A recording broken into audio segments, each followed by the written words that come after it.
Hi, welcome back to my channel for another video.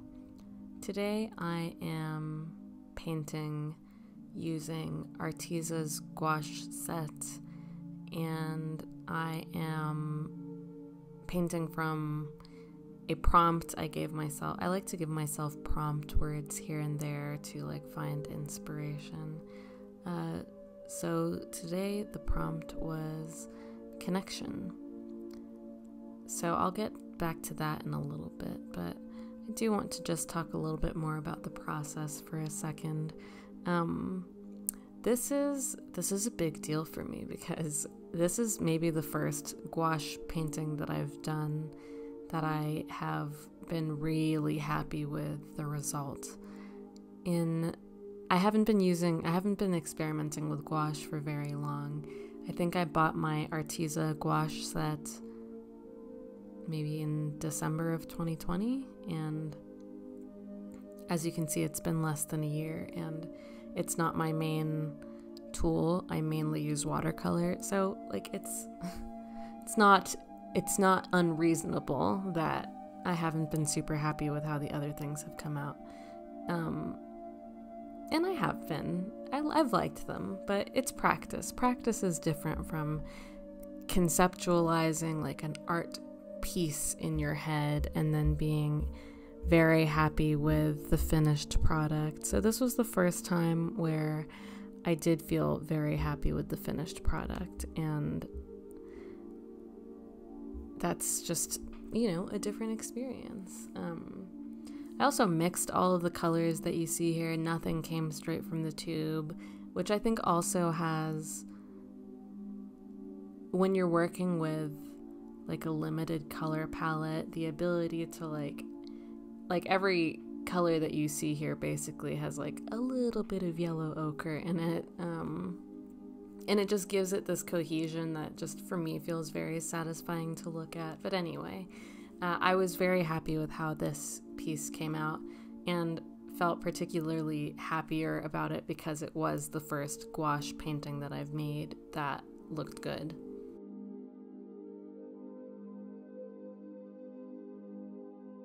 So, going back to the prompt, well, what am I painting?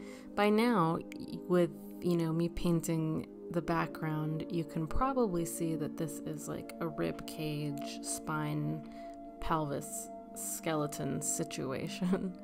In general, I really enjoy painting, sketching, drawing very anatomical drawings, like skeleton bone pieces from the human body. I just think that, it's very detailed and can feel very satisfying to do a good job with it. So that's what you're looking at right now. And in terms of how it relates to the prompt connection, I think that I was in an interesting headspace when I came up with it, that's for sure. But when I thought of the word connection, part of it was because I was feeling very disconnected, and I wasn't necessarily sure from what I was feeling that disconnection, but in general, I think it's really easy, especially within the last year with the pandemic, with so many people living in isolation. I think it's probably been very easy to feel disconnected from other people, from the world, from nature. And at some point I had this feeling of, people are not disconnected from nature. People are a part of nature. Just like animals are a part of nature, are a part of this earth, so are we. Unfortunately, we've really taken advantage of our role here and made it very difficult for both our species and other species to enjoy the planet. But in general, I was kind of thinking about you can't be disconnected from what you are. And what I am is a part of this world.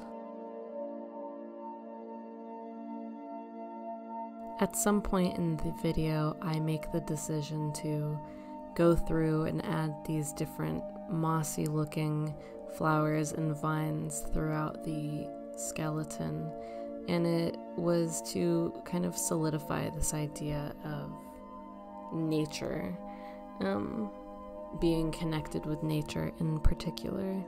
And I'll talk a little bit more about that when we see it.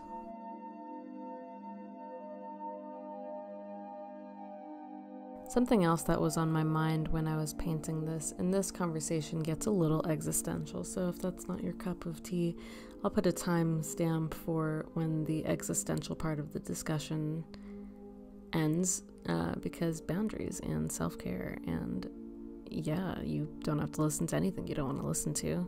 But while I was sitting with this prompt, I was personally feeling a little bit of a grief wave just around life, death, and people that I love leaving this earth in different times. And I was thinking about the fact that no one really leaves. You just go back into the earth and become a stronger part of it in some senses. In my culture, people are not buried with coffins. Muslims are typically buried in like cloth blankets instead, or something similar. And part of the reason is honoring that connection to the earth, giving an easier pathway to returning to it. And for some people that can feel very like unsettling and ominous, but for me it's always brought me this sense of comfort that, you know, we are living on this planet, but we also are just like a part of it. And there's power in that to me, at least in kind of sitting with my own feelings of disconnection and like thinking that like everything that I love in this world is a part of me instead of something that I'm witnessing. It's something that is made out of the same things that I am made out of. And I guess part of me thought, like, what a better way to illustrate that than to like metaphorically strip someone down to like literally the bones, I guess. I thought, like, what a better way to represent that than stripping away these like very materialistic ideas of like what a person is, stripping away like the different layers of advancement that we have made in some areas and catastrophes that have come from that, taking all of that away. Like at the end of the day, our bones are made out of the same thing as every other mammal, I'm pretty sure. Don't fact check me on that because I'm not very good at biology, but I am fairly certain that bones are made out of the same things. And something that I find particularly, I don't know, I'm just really happy with how this painting came out, but part of that is because what a weird headspace to have been in when thinking about like connection. And to be honest, if you had asked me to like come up with a response to that prompt the next day, I am not sure that it would have had the same result because I don't know that I'm typically thinking about life and death and the earth in those terms. I think that it reflected a very specific headspace that I was in, and I find that to be extremely interesting. And that's partly why I try to paint as much as I can, because you're never going to run out of things to paint. You might be feeling like creative block, artist's block, something like that. But like, if art is expressing something inside of you, you will never not have feelings to express. Even if you're feeling nothing, that is something that could be expressed artistically. And the interesting thing about it is that you can be feeling the same thing in 2 days and what you would want to express from it could be completely different. If you had asked me the next day to paint something from the prompt connection, maybe I would have done something like a painting of me with my husband or something like more overtly cheerful. But just the combination of things that I was going through on the day that I first sketched this out, this is what came up. And I thought that was just cool. I think it's just, I don't know. I love the range of human emotions.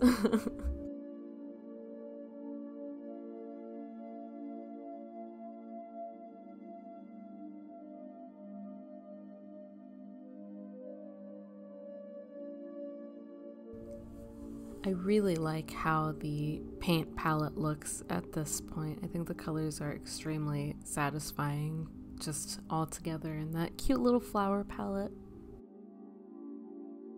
One of my favorite things about painting is honestly seeing what the palette looks like by the end. So this was a satisfying one for sure.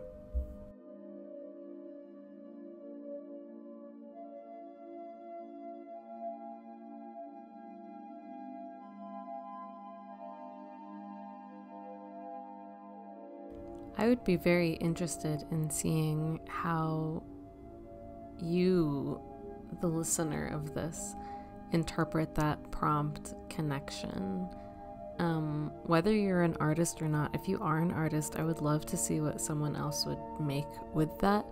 And even if you're not, maybe put in the comments what imagery, what feeling gets invoked for you when you think about the concept of connection, connecting,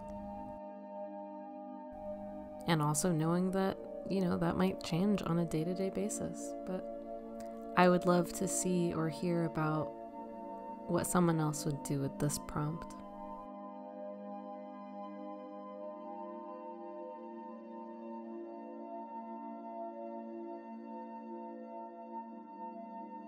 Here is where I'm adding those vines I had mentioned at the beginning.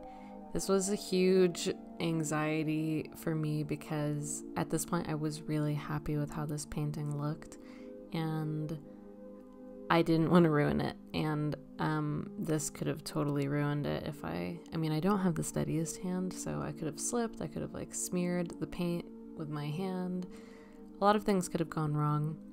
In the end of the day, I decided if I mess it up, I mess it up, and then I have an ugly painting, and there's different value in that from a polished painting that looks the way that I want it to look, which is a mindset I'm trying to get more into. I think that I'm okay with mistakes when it's something that I'm just feeling okay around, but when it's something that I really love, I have this idea that it has to look a certain way. And in actuality, mistakes are part of it because mistakes are human, and art that is more human is in its own way not more beautiful, not more valuable. It's just more. It tells a different story than something that just looks like exactly what you want it to look like. Or at least that's how I'm trying to reframe it for myself, because it also can tell the story about where you are in that moment. I tried to make the flowers look very mossy because I wanted it to contribute to that theme of being almost taken over or engulfed by the world in this almost aggressive connection to it. So I thought by something mossy looking, moss, mold, those things tend to take over things. So I thought that it would lend to that a little bit more.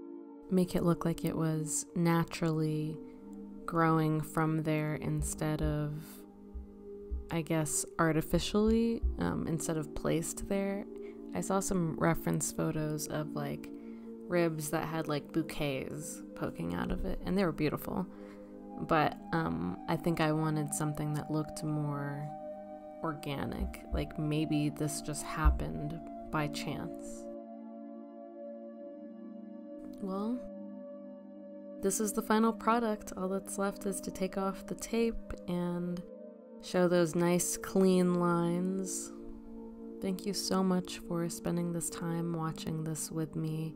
I would love to hear what comes to mind for you about the prompt, or just, if you have any answers to any of the random thoughts that I spewed in this, I would love to hear it. So, thank you.